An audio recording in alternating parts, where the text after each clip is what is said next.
Good morning, everyone. Today we are dealing with the topic company and its features. Here is the meaning of the company. Company, in usual sense, means association of persons for a common objective. So it is which is used to refer the association of persons carrying on a commercial or an industrial activities. And it is actually a voluntary incorporated association, and which is also an artificial person created by law with limited liability, having a perpetual succession and a common seat. Here is the definition of company.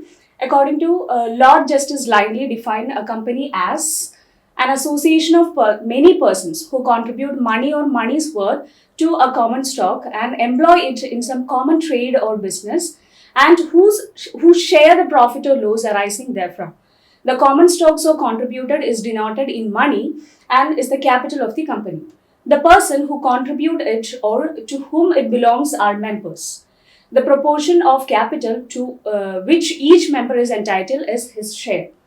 These are the main features of the company. The first one is a separate legal entity. This is the first and most important feature of a company, because a company is an independent entity and it has a separate legal entity apart from its members who constitute it. So, a company has its own property apart from its members. So, that's why it's called as a separate legal entity. Second point is limited liability. Because of this feature, many people invest money in company because a company can incorporate it with company limited by share, limited by guarantee, or even an unlimited company. So, in case a company limited by share, the liability of the members is limited to the value of the unpaid of the shares of the company. Whereas in a company limited by guarantee, the liability of the members is limited to the amount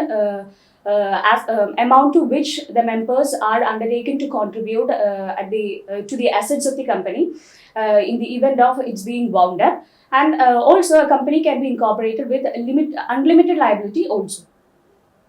Third point is perpetual succession. A company never dies. It's not affected by any insolvency or mental disorder or death of any persons. It continues and it goes on. It goes on because a company is incorporated or operated by the process of the law, and it can can be put an end to only by the process of law. The next point is common seal. Common seal is that in order to entering into a contract, being an artificial person, in order to entering into a contract with any other persons, the company have to include the common seal, or it should be authenticated and binding on the company. That's why we use a common seal. So when we are entering into a contract, there should be a common seal, and the name of the company should be engraved on it. So, if the contract does not include any common seal, it will not become binding on the company. The next point is transferability of shares. Unlike partnership firm or any other association, the shares of the company can be freely transferred and can be bought or sold in a market. But the manner of transfer of shares must be prescribed in the articles. But there is some restrictions in case of private company for the transferability of shares. The next point is separate property. Being a separate person, it is capable of enjoying or owning and disposing of its own property. The shareholders do not have any proprietary rights over the assets of the company. The next point is capacity to sue and be sued. A company can sue and can be sued in its corporate name. This situation is actually similar to that of a human being. The last point is artificial person, because company is actually an artificial person. It's not a natural person. It has neither a body nor a soul. So, but law recognizes it as a person. So, that's why it's called as artificial person. So these are the main features of the company. The first one is a separate legal entity, limited liability, perpetual succession, common seal, transferability of shares, capacity to sue and be sued, and finally the artificial person. These are the advantages of an incorporated association. The first one is limited liability. As I said earlier, limited liability, the company can be incorporated by company limited by share, limited by guarantee. Second point is a separate corporate existence, because the company has a separate existence apart from its members who constitute it. The next point is perpetual succession. A company never dies, it goes on, and it will not be affected by any insolvency or mental disorder or the death of any members. It is constituted by the process of law, and it can put an end to only by the process of law. The next point is transferability of shares. The shares of the company can be freely transferred and can be bought or sold in a market, but the transfer or the manner of transfer of shares must be prescribed in the article of the association. The next point is separate property.